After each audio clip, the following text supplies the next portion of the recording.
What is up, everybody, and welcome to Week 9 waiver-wire war room. This week is we have a lot of injuries to go through. It's crazy how many injuries happen. They're probably really important for your team. I mean, George Kittle got hurt. He's probably out for the season. Even can hurt you in Dynasty. Kenny Golladay had a hip injury. Calvin Ridley a foot injury. Kevin Coleman knee. T.Y. Hilton groin. Myles Gaskin knee. A.J. Dillon, the whole backfield of the the Green Bay Packers have COVID. Aaron Jones calf injury. I mean, we got a lot to cover, so let's just jump right into it. First position we're going to cover is quarterback. Quarterback, it looks like we have Teddy Bridgewater. I know he didn't do that good last week, but they really came at him really hard. I watched that game. They came at him pretty hard. But facing the Kansas City Chiefs, I think he's going to have to keep up in pace with them. He had multiple touchdown games, 3 of his last 5 games. I think he should be able to do it in this game. I like Teddy this week. Next guy is Kirk Cousin. I mean, Dobbin Cook got I felt like 50 touches, but really in reality was 32. But facing the Lions defense, really been vulnerable versus running back, but also been very sketchy versus giving up points to the quarterback. So I think this game had a really good potential for a quarterback waiver wire stream. Kirk Cousin definitely on my radar. Other guys that I like is Drew Locke versus Atlanta. The Atlanta Falcons are one of the worst pass defense in the league. They're a run funnel defense. I mean, they're really good against the run, but really bad against the pass. I don't mind Nick Mullen versus the Packers and maybe Nick Foles versus the Titans, but other than that, I'm not looking elsewhere. I might look at Derek Carr. He had a matchup against the Chargers. I think the Chargers given up almost 9 touchdowns in the last 3 games. Last week was just a fluke. We saw weather being an issue, so weather being an issue, it was really rough. So for Derek Carr, I'm gonna just go back to the well and probably play him. At running back, this week is really interesting because we have a lot of fill-in running backs, I would say. Running back DJ Dallas with Carlos Hyde being hurt, and then Chris Carson, and it didn't look like, I think his name's Homer or Hosmer or something like that.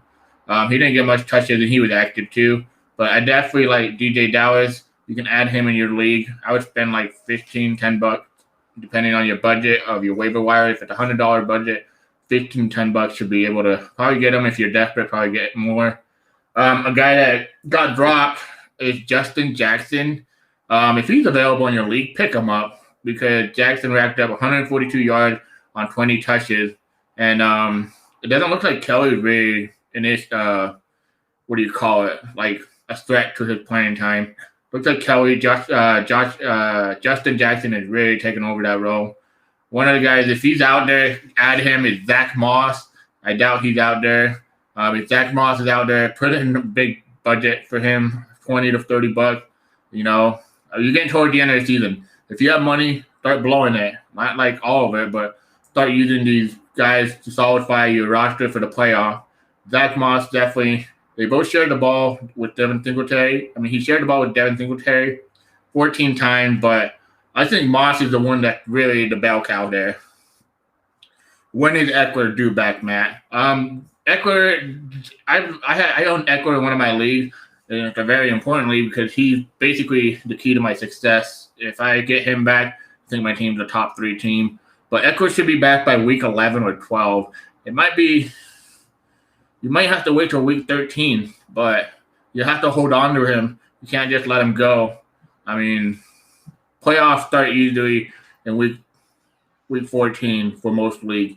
So hang on to him. I think Eckler will be back. I mean, his injury sounded a lot more serious than what people thought it was, but Eckler should be back.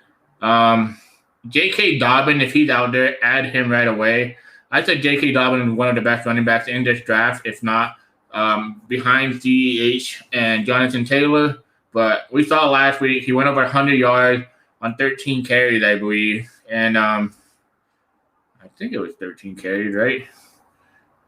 I don't remember exactly, but I know he had a limited share, and he shared the ball with Edward, but he just looked like above and beyond a better running back. If he's out there, I would spend $20 to $30 on him for sure. Another guy is Matt Breida. With the Myles Gaskin missing 3 games because of a sprained MCL, I think Breida is going to be the one that's going to take over the workload. They traded for DeAndre Washington, and Jordan Howard had been scratched many times. I think Matt Breida is going to be the guy that's going to step in and get the major role. Just be cautious, But I would definitely put a priority on him. $15-20 for sure. These next guys are just guys that I'm really just trying to pick up for low budget.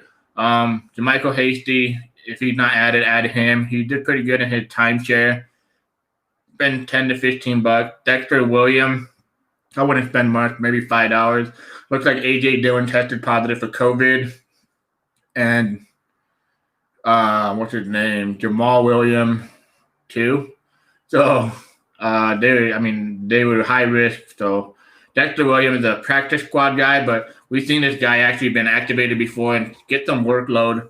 A lot of people are going to think it's Tyler Ervin. I think it's more Dexter Williams. Probably add him in a deep roster. This is not like a high priority, just if you're in a deep league. But some of the guys that I'm really looking at is Jordan Wilkins of the Colts. Jonathan Taylor just basically came out and said that he had like a bum ankle. So if he has a bum ankle, he can, in a great matchup with the Lions, carrying the ball 20 times for 89 yards and a touchdown is not fluky. I like Wilkins. If Taylor is somehow out this week, Wilkins would be a top priority for sure. It just doesn't sound like Taylor is right now. Malcolm Brown and Cam Akers. Darrell Henderson left with a side injury. I put in like $5 to $10. I actually want to stash Cam Akers more than anybody right now because he could be that running back late in the season and just takes over. Other than that, I would start stashing running back that can take over elite value, like Latavius Murray. If he's on your bench, keep him. Giovanni Bernard, Jamal Williams, any of these guys that are free agent and you have room, add them. Alexander Madison, Brian Hill, basically all those guys, but most of them will be owned. But just go ahead and put a bid for them if they're not. All right, the wide receivers. It's Sterling Shepard. He did pretty good on Monday Night Football. He got 10 targets, 74 yards, I believe, in like 8 receptions. But he stuck out, and then the week before he got a touchdown. So I really like Sterling Shepard this week. I'm looking to add him in a lot of leagues if he's available. The Giants are always going to play from behind. He's getting a lot of targets. Jaylen Rager, he came back from the IR. So with him coming back from the IR, he saw 6 targets and a touchdown. I think he has a high ceiling, and I would put him as a flex play for sure. All these guys have spent like $10 to $15 that I'm talking about. The next 2 guys. Corey Davis, we've seen the Titans. We saw A.J. Brown blow up. Corey Davis came back. He looks healthy. He's good.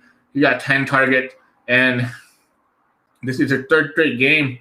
He's a wide receiver 2 for that offense. So definitely look at Corey Davis. One of the guys I really try to add in some leagues that I see, he's been dropped. It's Christian Kirk. He was on a bye week 8, and I see a lot of people might have dropped him and stuff. But other people, right now, a lot of people are just trying to get wins. And if you build depth, you can get wins. So Christian Kirk, Mecole Hardman doesn't play. We saw Sammy Watkins. If he's out, he stepped in. But I said that he's not the, backup for Sammy Watkins. It was DeMarcus Robinson, but it looks like they finally put faith into Mecole Hardman. He looked good last week for 96 yards and 9 targets. But one of my top priority wide receivers this week, if they're available, is Mike Williams. Mike Williams for sure should be added in all your leagues if he's available. It's been like a crazy season with him, though. One week he has 17 yards, and then the next week he has 5 for 109 and 2 touchdowns. Then one week he has 4 yards. And then he had 5 catches for 99 yards and a touchdown. But his upside there, I would always roll him out as a flex. Allen Lazard, if he's out there for you, add him right away. Allen Lazard should be right next to Devontae Adams the rest of the season. Hopefully he stays healthy. I definitely want to stash him on my bench. Other wide receivers I like are Russell Gage, Darnell Mooney, Jacoby Myers. Russell Gage is mostly because Calvin Ridley had an injury. He had a midfoot sprain, and they said they expect him to be back shortly. I don't know how long that's going to be, though. Darnell Mooney, Jacoby Myers, Kendrick Bourne, Michael Pittman Jr. Michael Pittman Jr. really stood out last week to me. 7 for 10 targets, 63 yards. And a game that he's going to get targeted a lot. I really like him. With my T.Y. Hilton being hurt, I think Pittman can really turn it on the rest of the season. Denzel Mims of the Jets still stands out to me. I still like him. But, all right, now let's jump into tight end. Tight end, the guy that I want the most is Logan Thomas. I know I've been talking about this guy forever. He was on his bye week, but he's gone 4 for 60 and 1 touchdown, 4 for 42 and 1 touchdown over his last 2 games. Should be a good play against the Giants in Week 9. Dallas Goedert is he returned, but he didn't have a great turnout. I still put in like $5 to $10 on him. I think he's an elite tight end if he actually get his usage. Well, he's a top 5 tight end if he got his usage and got his targets. But those are the 2 guys that I really want to add at tight end. At quarterback, at defense, I'm streaming the Tennessee Titans versus the Chicago Bears. I mean, Nick Foles is awful. We've seen that he's been very limited this year. Washington football team versus the New York Giants. I mean, Danny Dime is cooking turnovers every week, man. So definitely, Giants average the second worst total per yard per game, 282, and 17.4 points per game.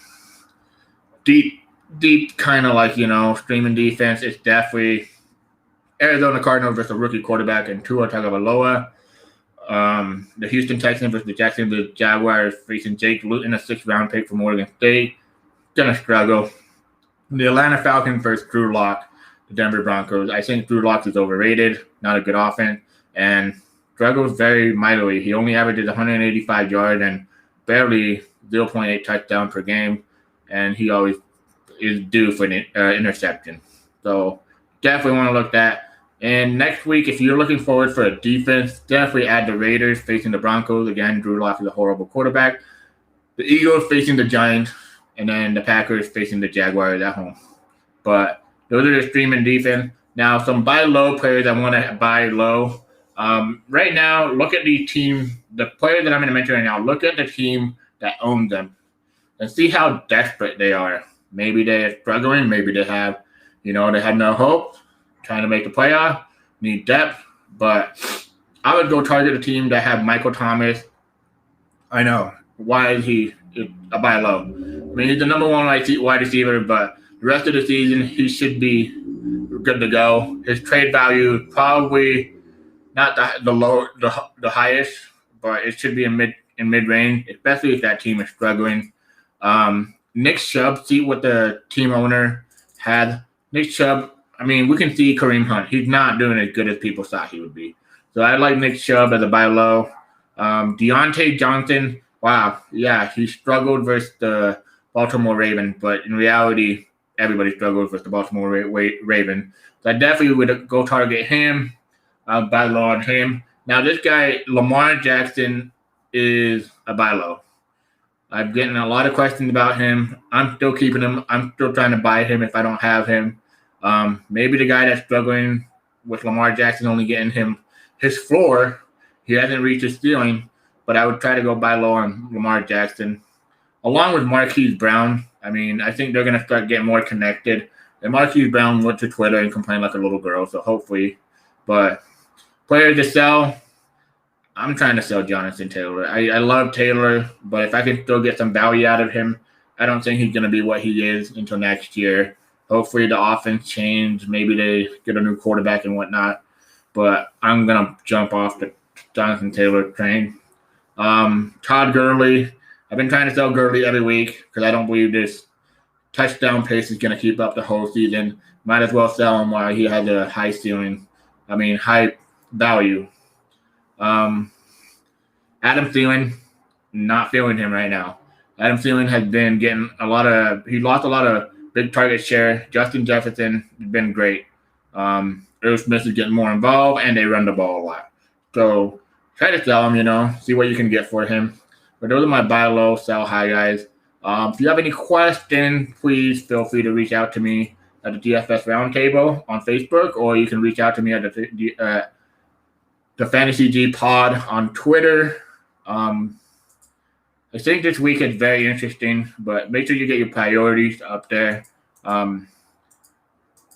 Always put in waiver bid for your running back. I think Matt Breida is a very good week-to-week add value right now. Justin Jackson, if he's available, definitely add him.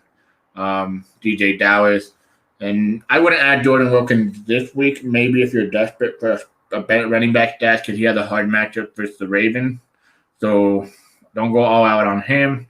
But yeah, Breida is definitely up there for me. Justin Jackson, number 1. Breida, number 2. And then DJ Dallas, number 3. At wide receiver, I mean, I'm pretty straightforward. And by the way, Zach Moss and J.K. Dobbin are available in the league. Add them right away. Wide receiver is pretty straightforward. I think my number 1 guy is Jaylen Rager. Number 2, Sterling Shepard. 3, Corey Davis. 4, Mecole Hardman. Marvin Jones Jr., 6.